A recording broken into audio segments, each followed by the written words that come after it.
Morning, welcome back to my another vlog. और आज फिर से एक बार दिन की शुरुआत हो गई है। कल ममता का बर्थडे हमने काफ़ी अच्छे से एंजॉय करा। आई होप आप लोगों को वीडियो अच्छा लगा होगा।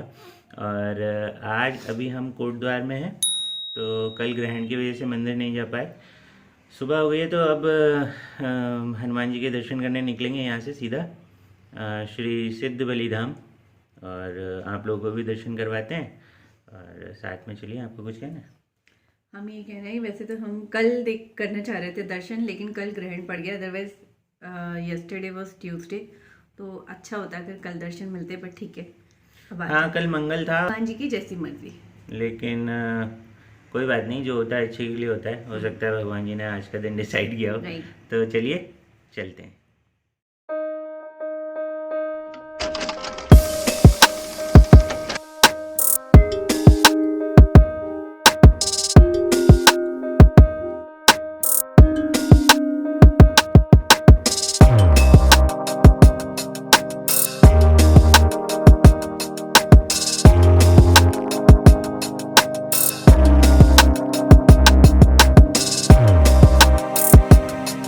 दोस्तों, इस वक्त खड़े हैं हम वो पुल जो कोटद्वार और श्री सिद्ध बलि धाम को जोड़ता है, उस पर।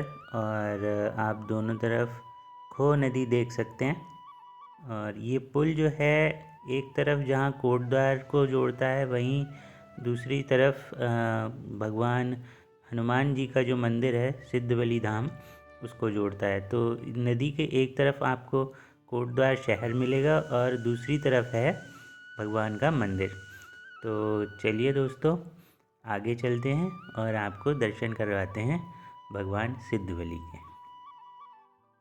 दोस्तों, कोटद्वार शहर उत्तराखंड के पौड़ी गढ़वाल में स्थित है और इसका पौराणिक नाम खोहद्वार है, क्योंकि खोह नदी के किनारे ये बसा हुआ है, इसलिए खोहद्वार इसको पहले कहा जाता था। बाद में ये कोटद्वार के नाम से प्रसिद्ध हो गया।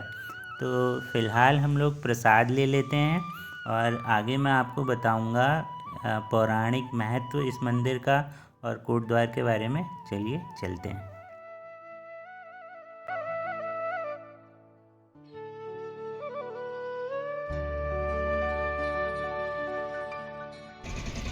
प्रसाद ले लिया है, गाड़ी खड़ी कर दी है और जूते भी उतार दिए हैं। तो यहाँ से अब हम जाएंगे नंगे पैर आगे की तरफ। आई डोंट नो रास्ता किधर से, शायद यही है मेन गेट, दिखाते हैं आपको।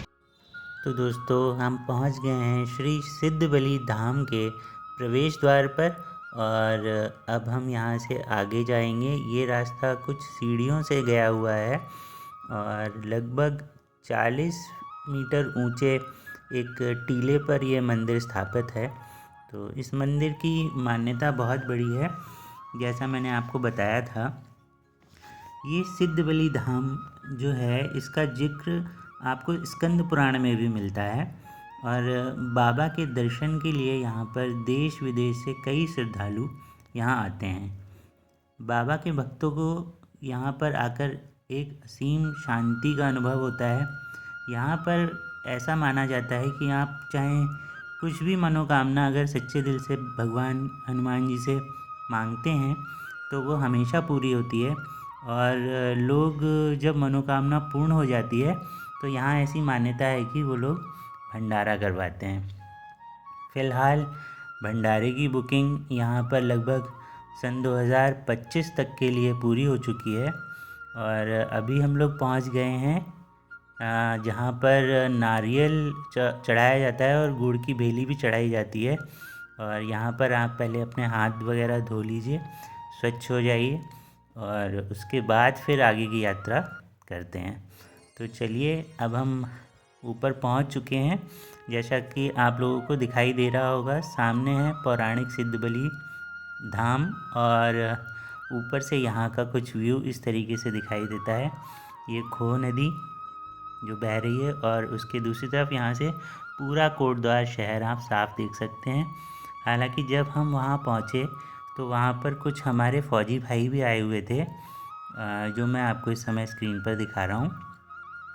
और दोस्तों, यहाँ श्री गुरु गोरखनाथ जी ने तपस्या करी थी। ये उनकी तपस्थली है।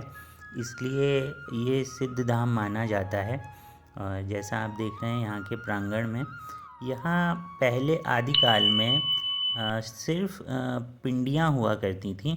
यहाँ 2 पिंडियाँ स्थापित थीं और 80 के दशक में मंदिर में बाबा की स्थापना हुई, मूर्ति की स्थापना हुई है, वरना इससे पहले यहाँ पर सिर्फ 2 पिंडियाँ थीं। तो चलिए दर्शन करते हैं हनुमान जी के और लाभ उठाते हैं।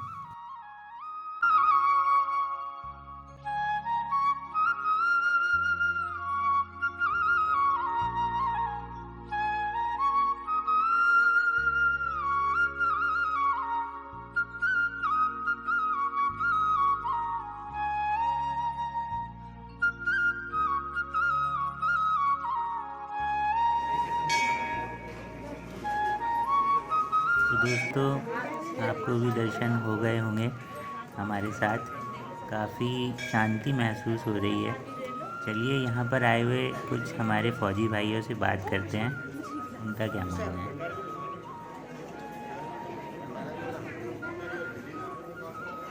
भैया, आप सब लोग रोज आते हैं दर्शन करने या आज कुछ स्पेशल है? आज ही आ रहे हैं?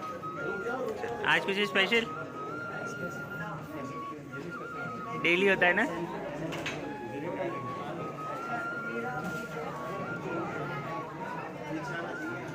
तो आप देख सकते हो आर्मी के जवान बाबा के दरबार में हाजिरी लगा रहे हैं। और हालांकि अभी कुछ रिकॉर्ड करा था हमने, वो बाबा की इच्छा नहीं थी, नहीं हुआ रिकॉर्ड। कोई बात नहीं, चलिए थोड़ी देर बैठते हैं, ध्यान करते हैं और फिर निकलेंगे हम। तो दोस्तों, जैसा कि मैं आपको बता रहा था कि यहाँ पर पहले सिर्फ 2 पिंडियाँ स्थापित थीं और 80 के दशक में यहाँ पर इस मंदिर को और बड़े लेवल पे इसको बनाया गया, इसका जीर्णोद्धार किया गया। अब इसकी मान्यता कुछ ऐसी है कि लोगों का कहना है कि संजीवनी बूटी जब हनुमान जी लेने गए थे तो वो इसी रास्ते से गए थे। अब आप देख रहे हैं यहाँ पर कई सारी मनोकामना की चुन्नियाँ बांधी हुई हैं लोगों ने। हालांकि ये पहले नहीं था यहाँ पर, अब ऐसा होने लगा है अब। और यहाँ पर कुछ लोकल के लोगों से मैंने पूछा था तो उन्होंने बताया कि पहले नहीं यहाँ पर चुन्नियाँ बांधी जाती थी, सिर्फ मनोकामना भक्त मानते थे अपनी, और यहाँ बाबा उनको पूर्ण करते हैं। तो भंडारा किया जाता है, बस यही सब। और ये देखिए यहाँ पर किस तरीके से चांदी के ऊपर विभिन्न मुद्राओं का वर्णन है। भगवान राम हैं, भगवान हनुमान हैं, और जैसा आप देख रहे हैं कितना सुंदर दृश्य है। तो मैं आपको बता रहा था कि यहाँ इसी रास्ते से हनुमान जी जो हैं वो संजीवनी बूटी भी लेकर गए थे, तो इसकी मान्यता ये भी है। कहते हैं कि कलयुग के जो अवतार हैं शिव जी के, बाबा गोरखनाथ जी, उन्होंने यहाँ सिद्धि प्राप्त करी, इसलिए उन्हें सिद्ध बाबा के नाम से भी जाना जाता है। और गोरख पुराण के अनुसार एक बार गोरखनाथ जी के गुरु महेंद्र नाथ जी हनुमान जी की आज्ञा से त्रिया राज्य की रानी मैनाकनी के साथ रह रहे थे। तो ये बात जब गोरखनाथ जी को पता चली तो वो उन्हें मुक्त कराने के लिए चल पड़े। और जब वो जा रहे थे तो उनका रास्ता हनुमान जी ने रूप बदल कर रोका। और यही कहा जाता है कि यहाँ पर गुरु गोरखनाथ जी और भगवान हनुमान के बीच काफ़ी गहरा और भीषण युद्ध हुआ, जो कि कई वर्षों तक चला।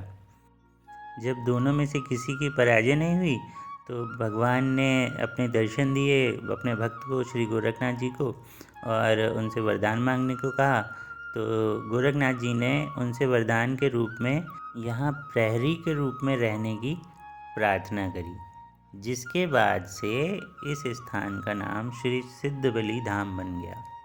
तो चलिए आगे चलते हैं और वह स्थान देखते हैं जहाँ गुरु गोरखनाथ जी ने तपस्या की थी। और वहाँ कहते हैं आज भी उनका जूना जो है वो प्रज्वलित है। चलिए चलते हैं।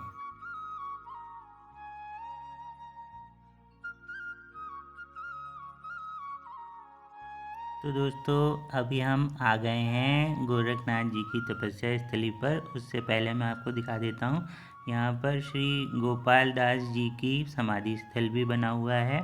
ये एक और भक्त रहे हैं जो उन्होंने यहाँ पर आराधना पूजा की हुई है। काफ़ी मतलब तपी हुई भूमि है ये। कहा जाता है कि गुरु नानक जी ने भी यहाँ पर तपस्या की और एक मुस्लिम फ़कीर हुए जिन्होंने भी यहाँ पर आराधना की थी। दोस्तों यहाँ पर स्फटिक के शिवलिंग की स्थापना है।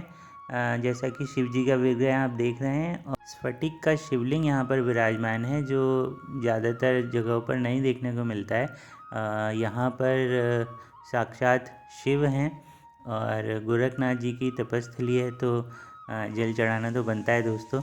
तो हमने भी यहाँ पर जल चढ़ाया भगवान शिव को, और ऐसी हमने मनोकामना मांगी कि जो हमारे सभी सब्सक्राइबर्स हैं, जो दर्शक हैं, जो देख रहे हैं, वो सभी लोग सुखी रहें, उनका जीवन समृद्ध बने। और इसी मनोकामना के साथ हम आगे बढ़ रहे हैं। दोस्तों अगर आप लोगों को यहाँ तक ये व्लॉग अच्छा लगा हो तो प्लीज़ इसको लाइक ज़रूर करिएगा, और जिन्होंने सब्सक्राइब नहीं करा वो सब्सक्राइब ज़रूर करिएगा इस चैनल को। आगे के मंदिर अभी बाकी हैं, तो अगला व्लॉग देखना ना भूलिएगा, क्योंकि काफ़ी अच्छे मंदिर हैं और अद्भुत सुंदर मंदिर आपको दिखाऊंगा मैं। फ़िलहाल आप दर्शन कीजिए महादेव के, और इसके बाद हम जाएंगे शनिदेव जी के मंदिर। और आज का ये व्लॉग मैं यहीं समाप्त करता हूँ। दोस्तों आशा करता हूँ आप लोगों को ये व्लॉग देखकर प्रसन्नता हुई होगी, अच्छा लगा होगा।